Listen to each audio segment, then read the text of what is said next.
தொடர் கனமழை காரணமாக ஆறுகள் நிரம்பி வழிந்ததால் வீடுகள் நீரில் மூழ்கியுள்ளன. போக்குவரத்தும் பாதிக்கப்பட்டுள்ளது. இதனால் சபா, பனாம்பாங், போஃபோர்ட் பகுதிகளில் வெள்ள பேரழிவு அவசர நிலை அறிவிக்கப்பட்டுள்ளது. மேலும் நூற்றுக்கணக்கான மக்கள் தற்காலிக நிவாரண மையங்களில் தங்க வைக்கப்பட்டுள்ளனர். இந்த கடுமையான வெள்ளத்தை தொடர்ந்து பனாம்பாங்கில் 3 நிவாரண மையங்கள் திறக்கப்பட்டுள்ளன.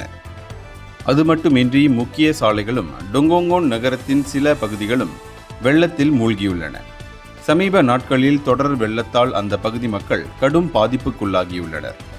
மேலும் போஃபோர்ட் பகுதியில் வீடுகள் பாதுகாப்பற்றவை என அறிவிக்கப்பட்டதைத் தொடர்ந்து செலாகோன் நிவாரண மையம் திறக்கப்பட்டுள்ளது. அருகிலுள்ள கிராமங்களில் வெள்ள நீர் உயர்ந்து வருவதை கண்காணிக்க அதிகாரிகள் பணியாளர்களை பணியமர்த்தியுள்ளனர். இதனிடையே செப்டம்பர் 13ஆம் தேதி வரை சமா மாநிலத்தில் பல மாவட்டங்களில் இடியுடன் கூடிய மழையும் கனமழையும் தொடரும் என்று மலேசிய வானிலை ஆய்வு மையம் மெட் மலேசியா முன்னறிவித்துள்ளது. இந்தியர்களின் இதய குரல் மக்களோசை.